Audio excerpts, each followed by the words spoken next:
Hola, ¿cómo están? Estamos aquí de nuevo con el podcast de Sergio y Leo. Y hoy vamos a estar viendo, hace poco ustedes sabrán que les mandamos una encuesta en nuestras redes sociales, donde preguntamos qué pensaban sobre el libro de Rosario Castellanos, Mujer que sabe latín. Y en este momento vamos a estar leyendo un poquito de lo que nos mandaron. Así es. Espero lo disfruten. Bueno, pues para empezar con la primera idea, uno de nuestros seguidores nos envió esta pequeña frase, que es que el hispanismo se refiere a la lengua castellana como un don que se les dio a los nativos, ya que es una parte de su cultura que les impusieron encima.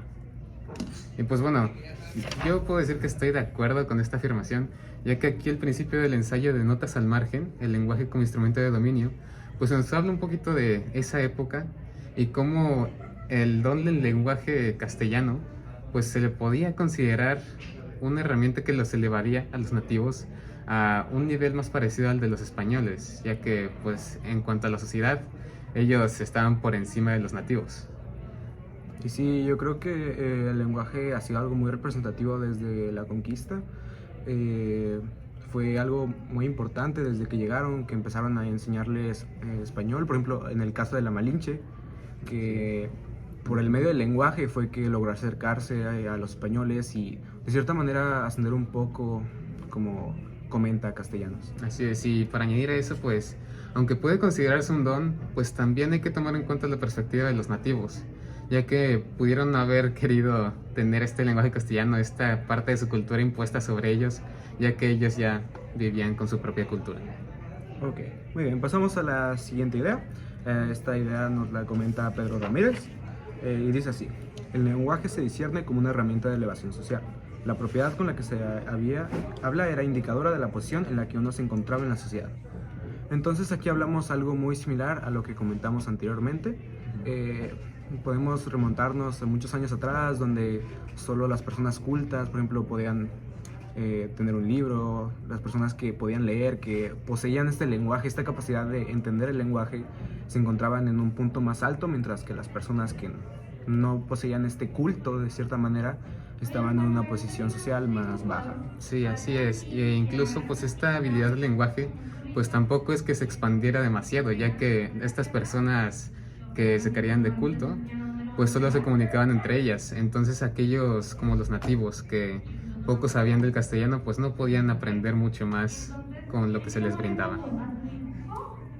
Bueno, prosiguiendo, otra idea es que el alambicado, que es como una complicación de las palabras, no es más que un método de evitar el silencio. Y pues aquí pues también puedo decir que estoy de acuerdo. Castellano nos habla de cómo el embellecimiento de las palabras, el enflorecido que se les da, pues a veces no es necesario, sino que hay cosas que se pueden decir con menos palabras, mientras que otras pues simplemente es un añadido extra que no tiene propósito.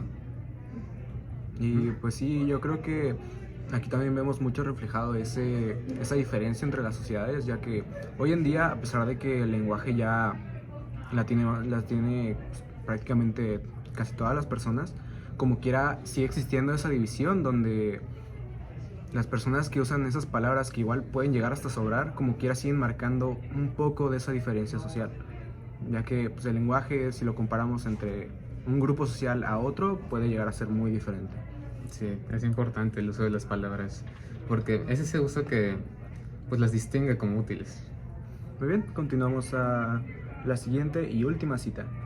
Ya se nos va a acabar el tiempo, amigos. El lenguaje alambicado del ensayo complementa el mismo tema del que se habla, que es el lenguaje y sus características.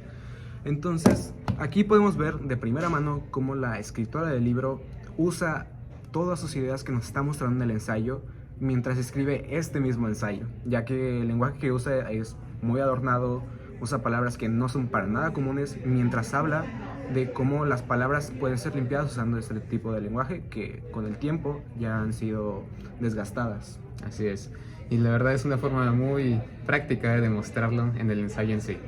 Pues bueno, muchas gracias por escucharnos. Este ha sido nuestro podcast de Sergio y Leo y nos vemos en la siguiente. Hasta pronto. Hasta pronto.